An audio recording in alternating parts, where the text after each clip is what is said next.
see, which is I took it to this upholsterer in San Antonio who was quite elderly. And when he started taking it apart, he found that underneath the padding and the bottom of it was held together with machine gun straps. And he explained to me how that was with materials in short supply after probably World War II. I don't know, one of Sounds the World right. War, maybe World Yeah. War One. That those kind of materials were employed in all sorts of ways, like in this chair. And I loved knowing that underneath all of this white drapery were these straps that Had a military Yeah. use at one time. yeah. And again, a contradictory use to what the chair is, I think, Right. is the more important thing. Yeah. Okay, then you were fortunate enough to be invited to do a residency at Art Pace, and that's what we're looking at now. Why don't you describe what we're looking at? Tell us what the experience was like. Well, it was a great experience to have not only the luxurious time of being able to concentrate on the work, but also to have the resources that ArtPace provides, both in terms of finances, but also in terms of expertise and just various kinds of help. But what I wanted to do with this project was to both kind of tie together some, what I thought of as some loose ends in the work I'd been doing, and then also to explore some new ideas. And the installation as a whole consisted of a number of different elements, a few of which we see here. And I know we have a couple more images. Do you want to move to a detail, or do You can move to the tell us a little detail. more? Once you move to the details, Okay. then we can move back. Okay. So there's that one, and then go ahead to the that one. Then now you can go back. On the wall to the right was a large painting. I did not do it myself. Mignon Harkrader primarily did it. Somebody else, I hope they're not here. I can't remember who else worked on it. I think Krista Brothers. And it's based on an image of a hotel in St. Paul, Minnesota that had burnt in the 1960s.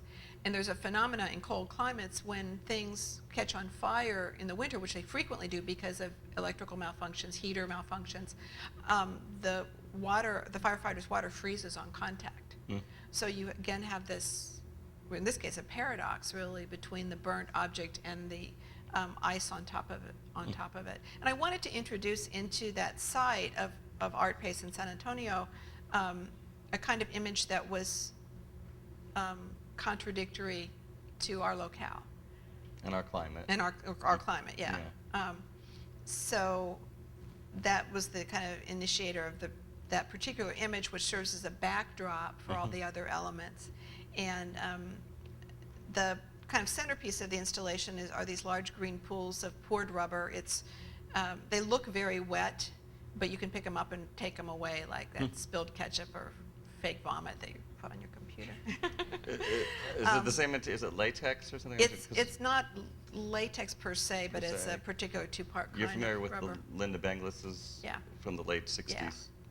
I have, but I've never touched them, so I don't really know if they're exactly the same. Yeah. What's that hanging there? And the hanger is one of two pieces that kind of reference and kind of relate back to those bread mold elements that I was using, where they, I was thinking of them as both naturally occurring forms and also forms that are prompted by some kind of environmental problem, like industrial waste or beehives or icicles or icebergs or what was it made out of? well, technically, physically, it's actually made out of styrofoam, fiberglass resin, fiberglass cloth resin, and a gel coating, and then acrylic paint. Okay.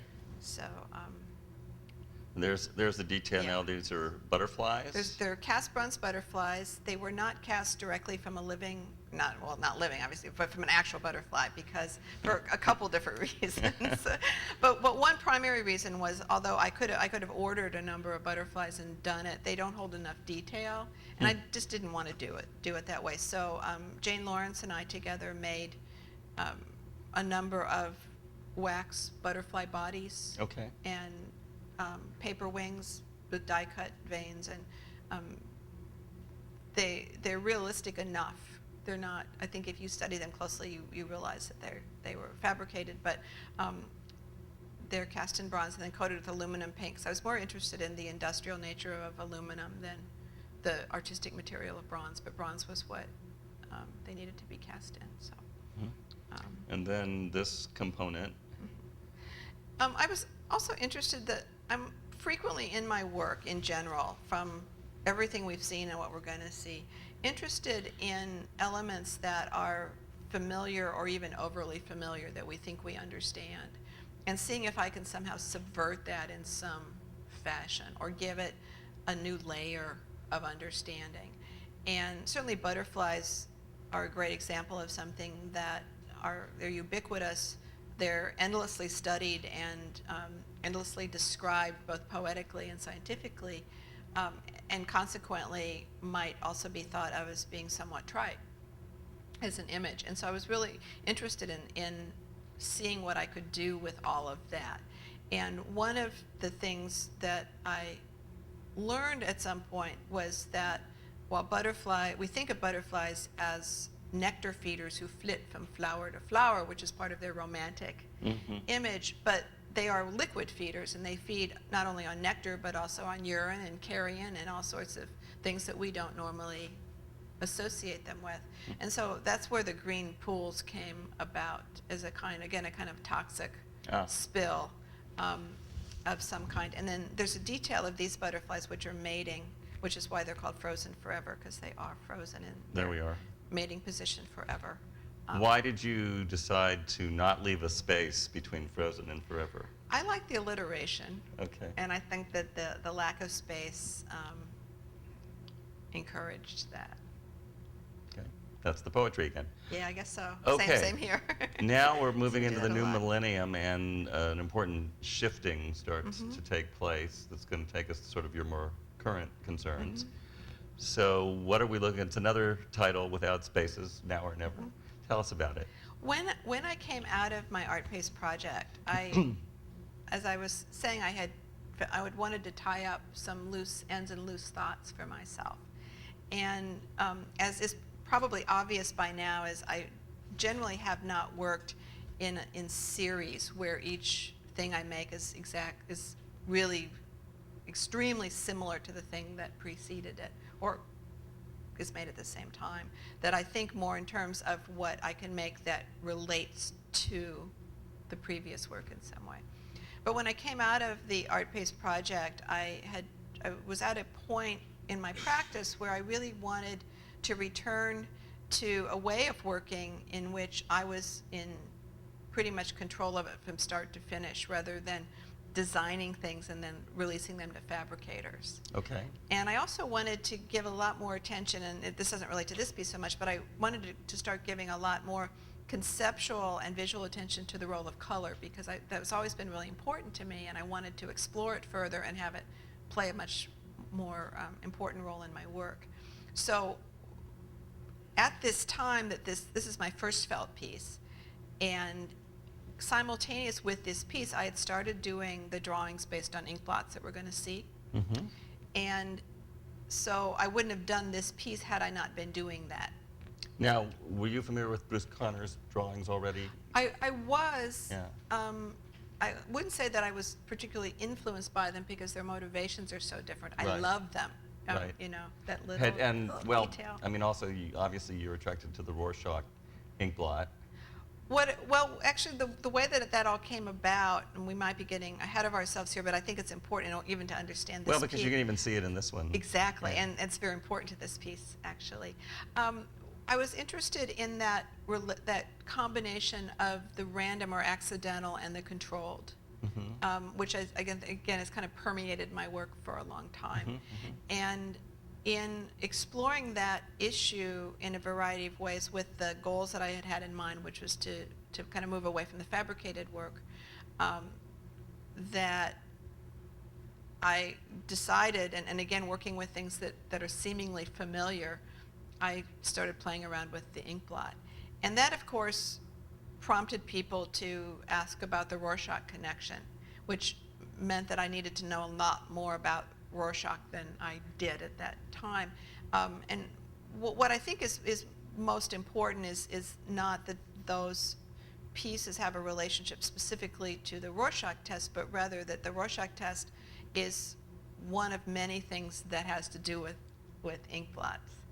Well, And it seems very related also to the concerns you expressed earlier about how we derive meaning from Absolutely, things, and yeah. how we also don't derive the same meaning from Yeah. things, and it's all about perception and interpretation. It is, and that was really important, and that was not, I came to it kind of backwards, because I wasn't thinking about that at first. I was thinking about this randomness that's creating these butterfly-like images, and kind of wanting to make some images that were really unusual. And I think what I really am, and you can see this in the work, I'm really an image maker more than anything. The pictorial image, even if it's sculptural, is always really crucial in terms of its identifiability or its references. What led you to working with the felt in particular? I think this idea did, which was while I was working with these drawings based on ink blots, I hit upon, and I can't tell you how, this notion of words such as now or never that when you flip them back to back have the same configuration as an ink blot might. So what you cannot see, and this is not overt in the work at all, what you cannot see is that this piece is the words now or and the word never mirrored. Huh. Okay? And I didn't want it to be really obviously readable in the piece. I don't know why exactly, but I kind of wanted to bury that. But it's there. And I was interested in the notion that text, and I guess the reason I didn't want to highlight the foreground, the text, was because, again, I wanted the pieces to move beyond language.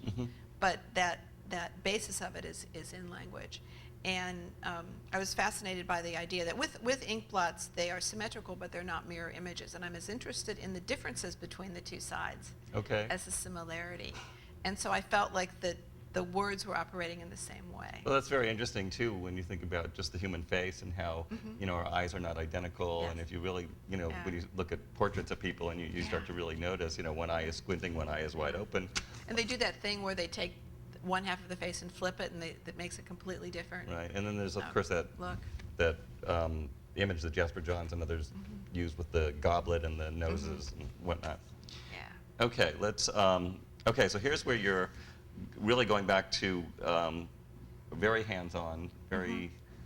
The artist's hand is there in these drawings on rather interesting and wonderfully tactile material, drafting film. What led you to that material? Well, I'm glad you brought up the tactility, because that's really important with it. I really happened upon it in a kind of accidental way. I had some, and I was using it when I first was exploring this direction. I needed a tracing material, and so I was using it to trace. And then I started playing around with the colored pencils because I had some of those too, and I was just using those to make studies. And I was going to make paintings out of them. I was considering a return to painting, and which has taken me a lot longer to get to. But what I discovered was that the colored pencil, the one I use is wax-based, and so it creates this waxy skin on the plastic film. And so I was really looking for a way to take all of the interests that I've been describing and you've been articulating and condense them and kind of compact them into a form that an image that I could make. And at the same time, I didn't want to let go of my interest in the tactility and just the physicality of the materials I was using. And the plastic drafting film, particularly when the pieces are not framed, and that particular medium really create that duality again between the image which we observe illusionistically and the physical surface. And then these works are actually drawn. The other reason that the film is important is that these works are actually drawn on both sides of the film.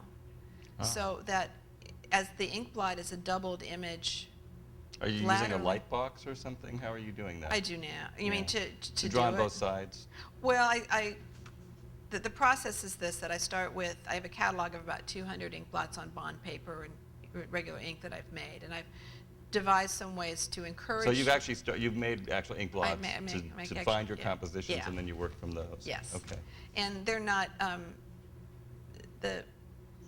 they certainly have some of the same qualities as the 10 specific images that the Rorschach test uses, which is that things can be pulled out of them, because that's what we do as humans, to pull the identifiable out of the abstract. As a survival mechanism, really. So I have these catalogs of blots where I've figured out ways to encourage the ink to do things that yield images that I think I will find interesting. And I trace from those original blots, make tracings, so I have a catalog of tracings, and then I combine elements and enlarge them to come up with an image. And I feel like I'm always kind of looking for the best image or the most perfect image, and they're very, very orchestrated. They may seem like they originate in some kind of accidental image that comes out of the blot process, but they really are the actual images that I end up with through my own process are really orchestrated, so that they have all the parts that I like somehow. And Fabcom, the title, what does that mean? Let me kind of go back to the process just a second, okay, and come back to the title. So, Sure. so from that process, I just trace onto the Mylar, onto the drafting film, and then I draw on both sides, which allows me to skew the color or intensify it. So, and that for me, that also serves a conceptual purpose where it's a laterally double image. Two-sided and also drawing. It's a two-sided drawing. So the image is doubled in several different ways. So Fabcom actually does now go back to the Rorschach, because I was, out of self-defense, I had to become much more knowledgeable about it, because it wasn't what I was trying to do. And probably a lot of people know this now, which I didn't at the time because I'd never been involved with it, but the test itself is 10 blots that never ever change. And you're not even supposed to see them unless you're taking the test, and if you do see them, it disqualifies you from taking the test. And Cabinet Magazine a couple years ago did a piece on the administering of the Rorschach test to the Nazi officers on trial at Nuremberg. And the issue came with the actual blots in a special little sealed section, and with the notion that if you opened it at your own risk, which I of course immediately did, but that you're not even supposed to see them. But there's only 10 because he could only afford to have 10 printed. He wanted 15, but the printer could only print 10. And then there's half of them are black and white and half are color, and the colored ones are the colors that the printer kind of came up with. I don't think we see the color ones as a rule